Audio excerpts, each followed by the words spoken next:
Atharva academy के इस YouTube channel में मैं मोहन मोदी आपका हार्दिक स्वागत करता हूं अपने एक नई वीडियो के साथ। जैसा कि आप जान रहे हैं कि आने वाली एग्जाम पटवारी, सबसे ज्यादा क्रेज है पटवारी का, और बच्चों का हो भी क्यों ना हो, पटवारी एग्जाम ही ऐसी होती है कि हर कोई इसका फॉर्म भरना चाहता है, हर कोई इसका फॉर्म डालना चाहता है। इसका पिछले 7 सालों से इंतजार हो रहा है। 2017 में आई थी पटवारी, उसके बाद पटवारी अब आ रही है। पटवारी एग्जाम जो है इसके फॉर्म अधिकतर जगह डाले जा रहे हैं और इसी को लेकर अथर्व एकेडमी की ये टीम आपके सामने मौजूद है अपने अलग अलग विषयों के साथ। मैं मोहन मोदी आपको पटवारी के अंतर्गत आने वाले हिंदी विषय से संबंधित सभी प्रकार की बारीकियों से अवगत कराऊंगा। ठीक है, तो ये मेरे जो वीडियोस हैं ये आप तक आते रहेंगे। मेरे वीडियोस को आपको देखते रहिए और हमारे इस चैनल को जरूर सब्सक्राइब करिएगा, लाइक करिएगा, फॉलो करिएगा, कमेंट करिएगा। जितने ज्यादा व्यूज होंगे उतने ज्यादा वीडियोस हमारे आप तक पहुंचते रहेंगे। तो ठीक है, ज्यादा समय न लेते हुए मैं अपने एक छोटे से इंट्रो के साथ कि भी पटवारी के अंदर आना क्या क्या है। जैसा तो कि जानते ही हम लोग के बेसिक है, बेसिक में भी बहुत कुछ होता है। अभी आपको पिछले साल का पटवारी और इस बार के पटवारी के सिलेबस में बहुत अंतर आ गया होगा, ये तो आप तक खबर पहुंच ही गई होगी। लेकिन फिर भी अगर आप तक नहीं पता है तो थोड़ी सी बात मैं आपके साथ बताना चाहूंगा कि पिछली बार जो पटवारी का पेपर 100 नंबर का था, इस बार वो पेपर 200 नंबर का हो गया है। और जो 20-20 नंबर के सेक्शन थे वही 25-25 नंबर के सेक्शन हो गए हैं। सब्जेक्ट भी 8 हो गए हैं, इसलिए काफी टफ कंपटीशन है। इस टफ कंपटीशन को हमें आगे बढ़ाना है और एक जोश के साथ। ठीक है, तो इसमें सब्जेक्ट भी बड़ा है, नेचुरल सी बात है, सब्जेक्ट बड़े हैं तो सिलेबस भी हमारा बड़ा है। सिलेबस भी बड़ा है तो आपको और हम सबको क्या करना पड़ेगा, इसे कैश करने के लिए, इसे पास आउट करने के लिए और इसमें पटवारी तक हमें जाने के लिए बहुत मेहनत करनी पड़ेगी, क्योंकि कंपटीशन काफी टफ होता चला जा रहा है। तो ठीक है, स्टार्ट करते हैं। पहले बेसिक कुछ सिलेबस के सब्जेक्ट्स आपके सामने डिस्कस कर रहा हूं। जैसा कि पिछली बार भी था, विलोम शब्द, पर्यायवाची शब्द, उपसर्ग, प्रत्यय, ठीक है, वर्णमाला, संधि, समास से लेकर रस, छंद, अलंकार तक पटवारी की परीक्षा के अंदर आ रहा है, जो कि हम अभी तक ये मानते चल रहे थे कि एमपीएसआई का ही सिलेबस है। लेकिन पूरे एमपीएसआई के सिलेबस को पटवारी के अंदर दे दिया गया है। इतने टफ कंपटीशन के साथ हमें क्या करना है, आगे की तरफ बढ़ना है। तो यही है कि आप मेरे साथ हमेशा जुड़े रहेंगे, मेरे वीडियोस को देखते रहेंगे, तो आपको अथर्व एकेडमी की तरफ से ये सारी जो फैसिलिटी आपको दी जा रही है ये लगातार आपको मिलती रहेगी। तो चलिए वीडियो को ज्यादा बढ़ाते ना करते हुए सबसे पहले मैं आपके लिए सबसे सरल सा एक टॉपिक जो कि हमारे पटवारी एग्जाम के अंतर्गत भी आ रहा है, ये है हमारा टॉपिक वर्णमाला।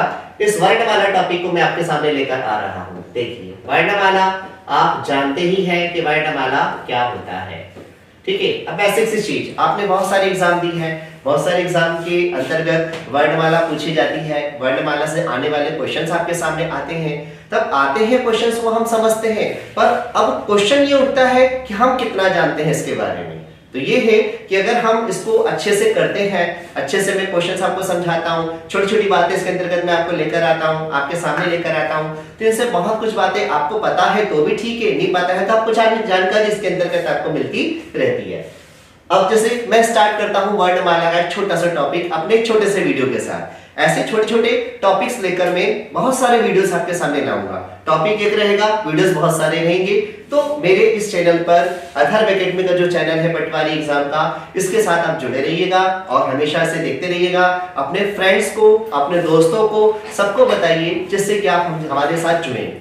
अच्छा, एक बात और आपके साथ बताना चाहूंगा कि अथर्व एकेडमी इंदौर एक जानी मानी एकेडमी, जहां पर आपको ये सारे लेक्चर्स ऑनलाइन और ऑफलाइन दोनों मोड में मिलेंगे।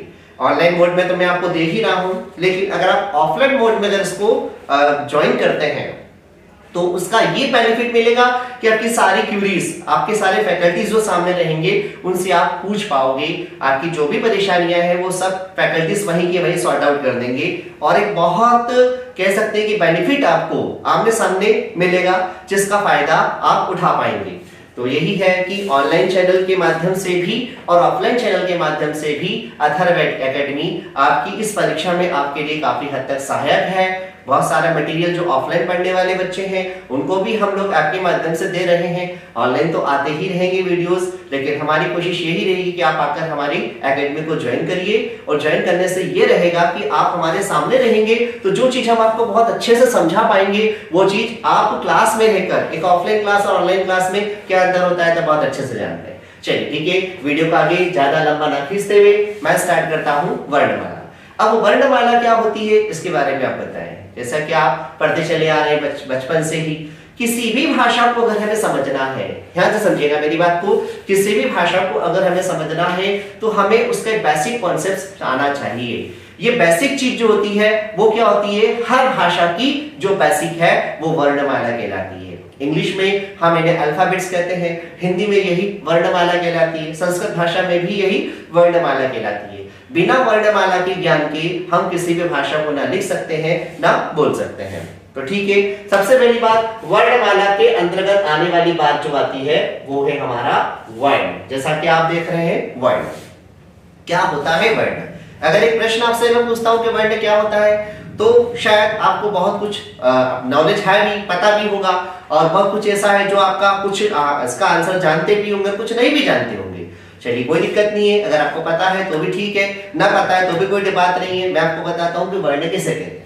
वर्ण मतलब जो भाषा हम कह रहे हैं, जो भाषा हम बोल रहे हैं, भाषा की सबसे छोटी इकाई, भाषा की सबसे छोटी इकाई जिसे हम और तोड़ नहीं सकते वो क्या कहलाता है, आपका वर्ण कहलाता है। फिर आपका क्वेश्चन उठ सकता है, सर क्या बात कर रहे हैं आप, वर्ण को क्यों नहीं तोड़ सकते हैं हम। देखिए मैं बता रहा हूं, दो भाषा की हम बात करें, अगर हम हिंदी की बात करें तो थोड़ा सा लॉजिक कुछ अलग हो जाता है, और हम संस्कृत की बात करें तो थोड़ा सा लॉजिक क्या होता है, बदल जाता है। ठीक है, हिंदी और संस्कृत में लॉजिक्स में कैसे अंतर आ जाता है, वर्णों में क्या अंतर आ जाता है, उसके बारे में बात करते हैं। सबसे पहली बात ये तो समझ गए कि हमारी भाषा की सबसे छोटी इकाई जिसे हम तोड़ नहीं सकते, हिंदी भाषा के अकॉर्डिंग बात करें तो वो क्या कहलाती है, वर्ण कहलाती है। जैसे मान लीजिए मैंने यहाँ पर लिखा क क्या है, अपने आप में एक वर्ण है। ठीक है, तो हम क को ही मान्य करेंगे हमारी हिंदी भाषा में, लेकिन संस्कृत में ऐसा नहीं होता। संस्कृत में क्या किया गया है, इसी में से स्वर को बाहर कर दिया गया है। जब स्वर को बाहर कर दिया गया है तो जो आपका वर्ण है वो क्या हो गया, स्वर रहित हो गया। स्वर रहित वर्ण को संस्कृत में मान्यता है, जबकि हिंदी में स्वर के साथ किसी भी अक्षर की, किसी भी वर्ण की क्या है, मान्यता होती है। अगर हम इसमें से स्वर को बाहर कर दें तो इस अक्षर या इस वर्ण की हमारी हिंदी में कोई मान्यता नहीं होती। मतलब जैसे कि हम जानते हैं सबसे छोटा भाषा का जो स्वरूप है, इकाई है, वर्ण कहलाती है, जिसको हमने फिर से दो भागों में बांटा है, स्वर और व्यंजन। अब मेरा प्रश्न ये है कि स्वर क्या है और व्यंजन क्या है। आप बहुत अच्छे से जानते हैं तो आप कमेंट कर सकते हैं कि स्वर क्या होता है, व्यंजन क्या होता है। आपकी कमेंट से मुझे पता चलेगा कि आपको इसका ज्ञान है या नहीं। और चलिए ठीक है, नहीं भी है तो मैं अपने इस लेक्चर में ही आपको स्वर और व्यंजन के बारे में बता रहा हूं। स्वर, जैसा कि आपने सुना होगा, ऐसे वर्ण हमारी भाषा के जो अपने आप में स्वतंत्र होते हैं, जिनको बोलने के लिए हमें किसी और ध्वनि की, किसी और वर्ण की सहायता की आवश्यकता नहीं होती, जिनका अपना खुद का मौलिक अस्तित्व होता है, स्वतंत्र अस्तित्व होता है, ऐसी सारी ध्वनियां क्या कहलाती है, स्वर कहलाती है। इंग्लिश में यही वॉवेल्स कहलाती है। आपको पता है कि इंग्लिश में 26 लेटर्स है, 26 लेटर्स है। उन्हीं लेटर्स में से 5 लेटर्स को हम अलग कर देते हैं, ए, ई, आई, ओ और यू। इन्हीं से बाकी के पूरे 21 जो है वो तैयार हुए हैं, ये हम कह सकते हैं। चलिए ठीक है, इंग्लिश के लॉजिक पर जाते हुए हिंदी पर आते हैं। हिंदी में भी वही 13 हम क्या मानते हैं, स्वरों को मानते हैं। वर्तमान में हमने 11 स्वर रखे, वो क्या है, कैसे 11 हुए, कैसे 13 हुए, कब 13 रखना है, कब क्या 11 रखना है, ये मेरे आने वाले वीडियोस में क्या कर पाओगे, आप बहुत अच्छे से जान पाओगे। फिलहाल अभी ये तो समझे कि स्वर और व्यंजन में अंतर क्या।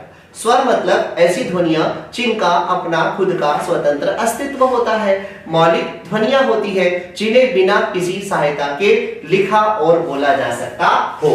फॉर एग्जाम्पल मैं बात कर रहा हूं अ की। अब ये लिखा मैंने एक वर्ड आपके सामने अ को आप बोलिए। अ को बोलने के लिए आपको किसी और ध्वनि की या और किसी वर्ण की सहायता की आवश्यकता हुई? बोल के देखिए, बोल के देखेंगे तो आपको पता चलेगा। हमने बोला इसमें अ बोला तो इसमें किसी और वर्ण की आवश्यकता हमको नहीं पड़ी, क्योंकि अ को बोलने के लिए अ या कुछ और वर्ण की जरूरत हमको नहीं पड़ती। लेकिन जब हम बात कर रहे हैं यहाँ पर क मैंने बोला तो क के पीछे क्या आ रहा, अ आ रहा। अब आपसे मैं एक छोटा सा रिक्वेस्ट करूंगा कि आप क तो बोलना है आपको, लेकिन पीछे लगने वाला अ हटा दो। फिर बोल के बताओ क मुझे, क्या क का उच्चारण कर पाओगे आप? क के पीछे जो अ आया वो नहीं बोलना है, वो हटाकर हम क्या क का उच्चारण कर पाएंगे? आप कोशिश करके देखिए। अगर आप इसमें सफल होते हैं तो ये दुनिया का 8वां अजूबा हो जाएगा। नहीं कर पा रहे? चलिए ठीक है, कोई बात नहीं। तो यही तो अंतर मैं समझाना चाह रहा हूं आपको कि अ और क में अंतर क्या है। अ को बोलने के लिए किसी भी वर्ण की सहायता हमें नहीं लेनी पड़ी, लेकिन क को बोलने के लिए पीछे से क्या लगा, अ लगा, मैंने स्वर की सहायता देनी पड़ी। तो क्या हुआ, व्यंजन स्वर क्या हुआ, व्यंजन हुआ, क्या हुआ, दोनों के बीच में अंतर आपको यही क्लियर हो गया। स्वर को बोलने के लिए कोई सहायता हमें नहीं लेनी पड़ती, जबकि व्यंजन उन वर्णों को कहते हैं जिन्हें बोलने के लिए हमें स्वरों की सहायता लेनी होती है। व्यंजनों का कोई स्वतंत्र अस्तित्व नहीं होता, ना कोई अपनी खुद की स्वतंत्र मौलिक ध्वनियां होती है। ये बिना स्वर की सहायता के ना लिखे जा सकते हैं, ना बोले जा सकते हैं, इसीलिए तो इन्हें क्या कहा जाता है, व्यंजन कहा जाता है। अब मैंने एग्जाम्पल आपके सामने क्या रखा था, क का एग्जाम्पल रखा था। अब इस क के अंदर क्या है, क के अंदर ऑलरेडी हमारा अ शामिल है, तब जाकर हमारा क्या बना, क बना। ये जो क बना है ना, इसी वर्ण को हमारी हिंदी में मान्य किया जाता है, इसी की मान्यता हमारी हिंदी में होती है, ना कि इसकी। ये क्या है, संस्कृत भाषा में देखेंगे तो क में से अ को बाहर निकाल के लिख सकते हैं, वहां पर क के नीचे हलंत लगा देंगे, क को हम स्वर रहित बना देंगे, तो उस कंडीशन में संस्कृत में उस वर्ण को भी क्या कर लिया जाएगा, मान्य किया जाएगा। जबकि हमारी हिंदी कहती है कि नहीं, आधे अधूरे वर्ण की हमारे यहाँ कोई मान्यता नहीं होती। जब तक कि आप किसी व्यंजन वर्ण के अंदर स्वर नहीं लगाओगे, तब तक ऐसे वर्णों को हम हिंदी भाषा में मान्यता नहीं दे सकते। तो आपने देखा किस प्रकार से हम स्वर और व्यंजन में अंतर कर रहे हैं। ये स्वर और व्यंजन के अंतर को काफी डिटेल में समझना है। स्वर क्या होता है ये तो मैंने बताया आपको, स्वरों के प्रकार कितने होते हैं, कितने प्रकार के स्वर होते हैं, उन स्वरों को हम किस तरह से समझेंगे, उनकी डिटेल में कैसे जाना है, क्या होता है दीर्घ स्वर, क्या होता है ह्रस्व स्वर, क्या होता है प्लुत स्वर, क्या होते हैं संयुक्त स्वर, सभी प्रकार के स्वरों को स्टेप बाय स्टेप एक के बाद एक जो है वो पढ़ते चलेंगे हम, ठीक है। लेकिन इसके लिए आपको मेरे साथ हमेशा बने रहना पड़ेगा, मेरे सारे वीडियोस को आपको देखना पड़ेगा, मेरे सारे वीडियोस को लाइक शेयर कमेंट फॉलो जरूर करते रहना पड़ेगा, और हमारे अथर्व एकेडमी के इस चैनल को क्या करना है, आपको सब्सक्राइब करना है। साथ ही साथ दूसरे और भी जो स्टूडेंट्स हैं, आपकी जो फ्रेंड्स हैं, उनसे आप सब्सक्राइब करवाइए। देखिए सब्सक्राइब करने में कुछ नहीं जा रहा है आपको कुछ नया सीखने को मिल रहा है, एक नया लॉजिक आपको क्या है मेरे वीडियोस के माध्यम से जानने को मिल रहा है। तो जब ऐसा है तो क्या हो रहा है, इसलिए ज्यादा बेटर है कि आप अधिक से अधिक संख्या में इसके व्यूज बढ़ाएंगे, सब्सक्राइब करेंगे, कमेंट करेंगे, फॉलो करेंगे, तो आपको स्टेप बाय स्टेप एक एक वीडियो क्या मिलेगा, टॉपिक एक ही है, उसमें वीडियोस बहुत सारे आपको मिलते चले जाएंगे, जिससे को आपको तैयारी करने में क्या होगा, काफी इजी होगा, तैयारी करने में आपको कहीं परेशानी नहीं होगी, ना आपको किसी अदर मटेरियल की आवश्यकता पड़ेगी, ना परेशान होना पड़ेगा कि हम कहां से मटेरियल लाएं, क्या करें, क्योंकि मेरे वीडियोस क्या करेंगे आपको इन सब चीजों में काफी हेल्पफुल होंगे। तो ऐसे ही स्वर के बारे में, स्वर के बाद फिर मेरे पूरे व्यंजनों के बारे में मैं आपको बताऊंगा कि व्यंजन क्या होता है, कितने प्रकार के व्यंजन होते हैं, है ना। ये सभी चीजें स्टेप बाय स्टेप हमें सीखने के लिए, समझने के लिए हमारे वीडियोस पर आपको क्या करना पड़ेगा, बने रहना आवश्यक है, ठीक है। चलिए आज के लिए फिर मैं इतना ही रखता हूं आपके सामने। अब इस वीडियो की अगली कड़ी के अंतर्गत आपको स्वर क्या होते हैं ये तो मैंने बताया, स्वर कितने प्रकार के होते हैं, किस तरह से हम स्वरों का काफी गहराई में जाकर अध्ययन करेंगे, दीर्घ स्वर, ह्रस्व स्वर, ये सब चीज स्टेप बाय स्टेप स्वरों के वर्गीकरण में हम समझते हुए चलेंगे, ठीक है। कब हम 13 स्वर मानते हैं, कब हम 11 स्वर मानते हैं, कब हम 10 स्वर मानते हैं, क्या क्या लॉजिक से इनके, कई लोग बोलते 13 स्वर होते हैं, कई बोलते 11 स्वर होते हैं, ये हमेशा कंफ्यूजन या क्वेश्चन मार्क की स्थिति बनती है।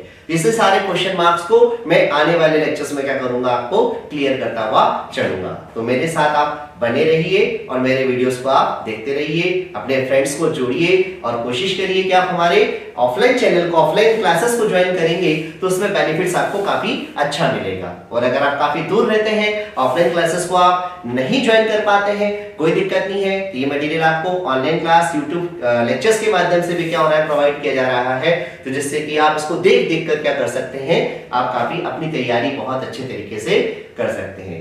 इसी के साथ मैं आज आपके पहले लेक्चर के साथ में क्या करता हूं, आपसे विदा लेता हूं। कल फिर हम इसी प्रकार से अगले कड़ी के साथ क्या करते हैं, आपसे मिलते हैं। लेकिन भूलिएगा नहीं, हमारे चैनल को लाइक, शेयर, सब्सक्राइब और कमेंट करना आपको करना ही है और आपके दूसरे फ्रेंड्स को इसके साथ जोड़ना है, जिससे कि आपको स्टेप बाय स्टेप क्या मिलता रहे, पूरा मटेरियल आपको YouTube पर अवेलेबल करवाया जाता रहे। चलिए आज के लिए इतना ही।